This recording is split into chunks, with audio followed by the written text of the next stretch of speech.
Chardonnay is the most famous of all white wine grapes, and it's easy to see why. Many call it the ultimate terroir grape for its ability to express the unique characteristics of each vineyard where it's planted, its soil, its climate, and of course, the winemaker's touch. Chardonnay is planted all over the world, in part due to its popularity, but also because it grows well in many different climates. However, the benchmark for top quality Chardonnay is, of course, Bourgogne. You're probably familiar with the great Chardonnay wines of Chablis and the Côte de Beaune, but perhaps you didn't know that the grape comes from here. I am Jacky Blisson, Master of Wine and die-hard Bourgogne wine lover. I'm here in the village of Chardonnay in the southern reaches of Bourgogne. Founded by the Romans, the ancient settlement of Cardonacum became Chardonnay over time. Evidence of winemaking here dates back many centuries, but it was in the late 1800s that Jules Guyot wrote of the town's excellent old vine Chardonnay.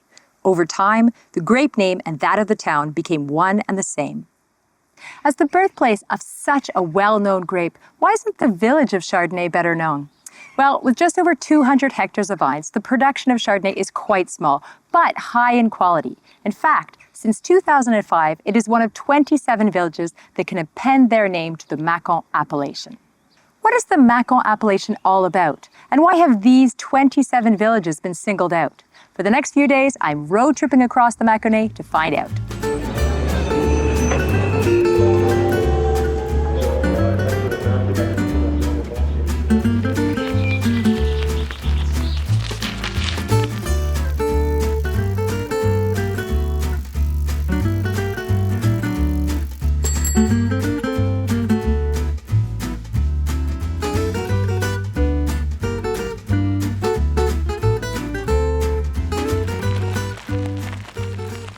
The Mâcon appellation covers a vast hilly territory of roughly 4,250 hectares of vines between the towns of Mâcon, Cluny, and Tournu. There are three designations: the AOC Mâcon for white wine, rosé, and red wine from a wide swath of this area, the AOC Mâcon-Villages exclusively for white wine from a subset of 80 villages, and the reason I'm here, the Mâcon plus named village, officially called geographical denominations. To highlight the best terroirs across the entire Mâcon zone, 27 villages were identified. These Mâcon plus named village areas have stricter production rules than the AOCs of Mâcon and Mâcon-Villages, notably when it comes to yield, ripeness level at harvest, and so forth. Another 27 denominations to know in Bourgogne? Yikes. But when you think about it, the essence of Bourgogne has always been its approach based on individual terroirs. And you could argue that that all began here in the Mâconnais. In the Middle Ages, Benedictine and Cistercian monks were the major vineyard owners in Bourgogne. They were the first to carve out precise plots of land according to their soil makeup and topography.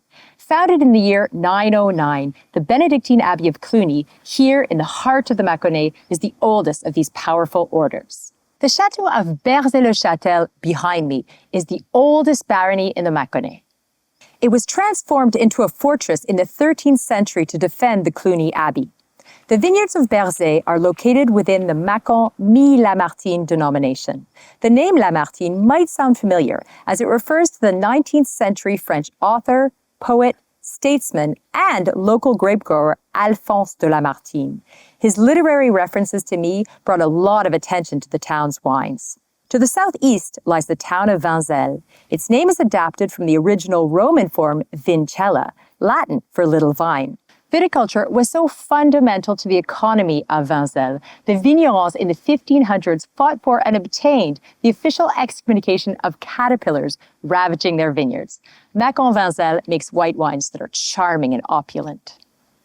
In the 18th century, Charnay-lès-Mâcon was a central hub for wine commerce. The popularity of Chardonnay wines was in large part due to local grower Claude Brosse, who'd presented his wines at the court of Louis XIV 100 years prior and won his patronage. This hot limestone marl vineyard close to Mâcon is still admired for its ripe, full-bodied wines. The addition of new rail connections in the 19th century was a major boon to certain villages with stations, such as Mâcon-Fuissé, a vineyard area in the Petite Garonne River Plain making spicy floral whites, and Mâcon-Locher. The vineyards of Locher dot the warm southern rises of the Saône Plain, giving generous white wines with heady baked fruit flavors. Over the centuries, the winemakers from these villages learned to draw the best from their terroirs. But what makes these vineyard sites so special?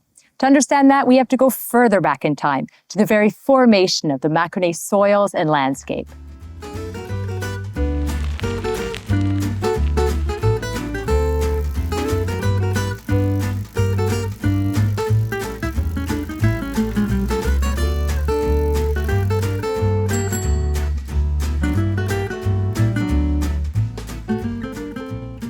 I'm in the vineyards of Mâcon-Burgundy. This cool denomination produces taut, tangy wines in the western slopes overlooking the appellation of Viray-Clissé. The view from Burgundy over the Saône Plain and the southern Mâconnais is a perfect geological vantage point to understand the region. It's hard to imagine today, but 200 million years ago, Bourgogne was submerged under a shallow tropical sea. Great multi-layered marine deposits were laid down over a 50 million year span. In the town of Azé, just down the road, we can clearly see these limestone and marl sediments, especially within its remarkable Balme caves. If you look out in the distance, you can see the Alps. In the Tertiary period, when the Alps were beginning to rise, the tectonic pressure was immense. This led to the collapse of the Saône Plain and the formation of a series of parallel mountains in the Mâconnais, intersected by faults. It also caused the area's marine sediments to fracture. In the south, two massive limestone outcrops formed, the iconic Roches de Solutré and Vergisson. The Mâcon d'Availlé vineyard on the banks of the Petite Garonne River is a veritable gateway to the area. The sunny climate and alternating clay, limestone soils in d'Availlé produce supple, ripe-fruited wines. Much of the Mâcon-Solutré-Puy vineyard lies beneath the Solutré rock. It's another geological highlight, as you can clearly see the escarpment is made up of fossilized coral reefs from the Jurassic period. All of these land upheavals and erosion over time created a highly diverse patchwork of terroirs all across the Mâconnais. In the northern and central vineyards, brown limestone and chalk-rich soils are common. Mâcon-Fuissé, with its expressive textural white wine, is a prime example of a limestone-dominant terroir. Conversely, while the substrate of Mâcon-Azé vineyard is limestone marl, its topsoil is richer in clay, giving a charming early drinking style of Mâcon. In the sunny hillside vineyards of Mâcon-Péronne, two distinct soils coexist. Limestone areas produce rich, rounded wines, and highly atypical flinty clay zones yield a very different style, more subtle, mineral-edged, and floral. As we near the southern Mâconnais limit with Beaujolais and draw closer to the ancient Massif Central, veins of decomposed granite emerge. Mâcon-Bussière is a fascinating example of where sedimentary rock meets the granite bedrock of the Massif Central. This area is best known for its elegant white wines, but also produces small quantities of supple, spice-scented red wine. Okay, the geology lesson is over. You know now how the landscapes were formed and why these soils are so diverse. But there's so many other things that make these 27 vineyard villages so distinctive. Come on, there's a lot more to discover.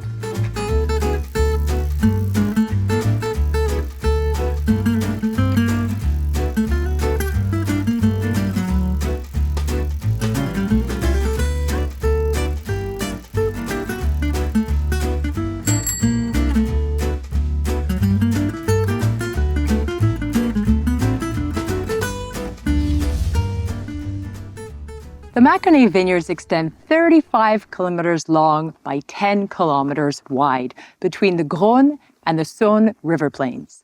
The climate is continental, but with distinct Mediterranean influences, which makes it the warmest growing area in Bourgogne.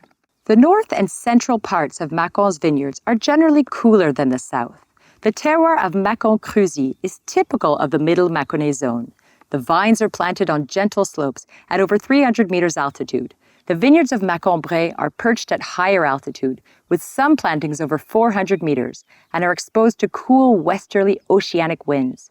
This gives restrained yet elegant quality to the wines, with their vivid orchard fruit notes. Heading towards the warmer south, we come to Ige. You can really taste a mix of cooling and warming climate influences in a glass of Mâcon-Ige, with its nervy citrus zest nose and smooth honeyed palate. Mâcon-Charnay is the most southerly point of the Mâconnais hills. It's a very uniform sun-baked terroir, surrounded by Mâconnais appellations like Mâcon-Fuissé and Saint-Véran. Mâcon-Charnay wines are broad and weighty, with tropical fruit notes, a typical style of the south. Not all southern terroirs are hot, though. In Mâcon-Vergisson, the vines are planted on a northeast-facing plateau of the Vergisson rock face. This orientation, plus the limestone soils, gives a racy, saline profile to their wines. Are you still following?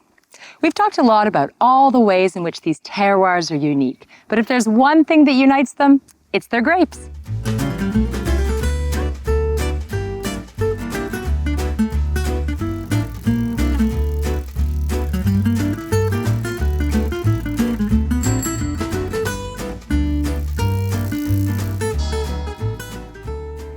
The Mâconnais is Chardonnay territory. You already knew that. Chardonnay accounts for a whopping 90% of the area planted in the Mâcon appellation. And as we've seen on this journey, the styles vary widely from one village terroir to another. In general, fruity, early drinking Chardonnay tends to come from areas with sandy, silty, or clay-dominant soils.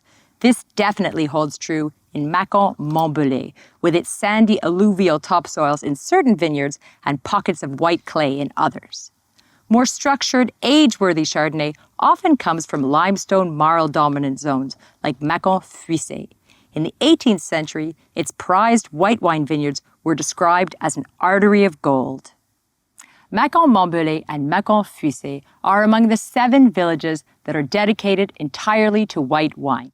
Most other named villages, 19 to be precise, are authorized to make white wine, rosé, and red wine. It might seem surprising, but you could come across a Mâcon-Chardonnay red wine.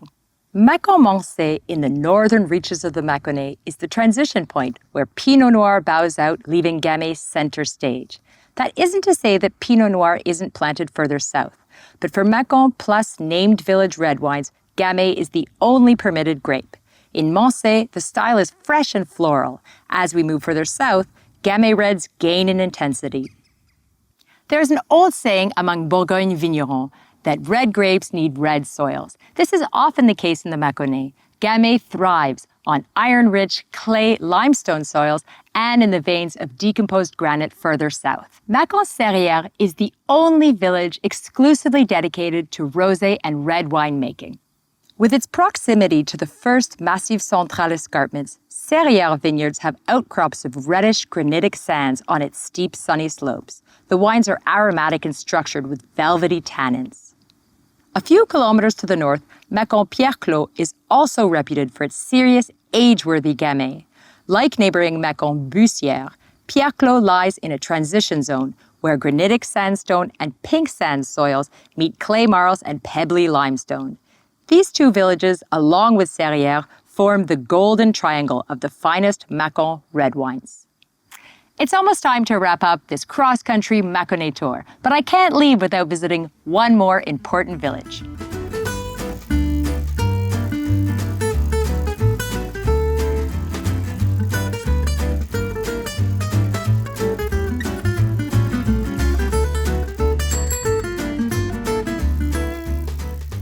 I'm standing in the heart of the Mâcon-Luny denomination, known for its citrusy floral Chardonnay. Mâcon-Luny is by far the largest denomination, with almost 500 hectares planted. The abundance of vines here is due to its ideal location, gentle limestone slopes with a temperate mesoclimate. In comparison, 2/3 of the Mâcon plus named villages have less than 50 hectares of vines. One of Mâcon's smallest denominations, Saint-Jean-Gou-le-National, has a mere 8 hectares, scattered between the Cluny Hills and the Côte Chalonnaise foothills. The total surface area for Mâcon plus village wines is roughly 2,000 hectares. It's quite amazing when you think that these vines almost totally disappeared at the end of the 19th century. After wreaking havoc on the vines of southern France, the dreaded phylloxera attacked the Mâconnais vineyards. In the aftermath, the local wine industry was in crisis. To save their vineyard, the growers joined forces, first by organizing grafting workshops and later in the 1920s by forming cooperative cellars. In the 20th century, these co-ops played a major role in the recovery of the Mâcon appellation. Today, they are focused on innovation, sustainability, and smaller-scale winemaking to highlight the individual merits of the 27 villages. This work is also being carried out in no small measure by an exciting new generation of quality-focused independent producers. They're helping make a name for many villages, like Mâcon-Villages and Mâcon-la-Roche-Vineuse. Verzé's vineyards are situated on a long west-facing slope in the temperate central Mâconnais area. The white wines are floral and mineral, and the reds are silky smooth. The Roche-Vineuse village is further south. Its terroir of limestone marl soils and varied hilly terrains yields wine with notable depth and complexity.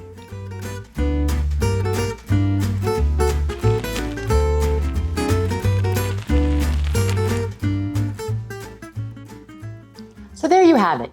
27 villages, 27 unique expressions of Chardonnay and Gamay, each with their own rich history and distinctive terroir. Kind of makes you want to try them all, doesn't it? Thanks for joining me. I'm Jacky Blisson. Santé.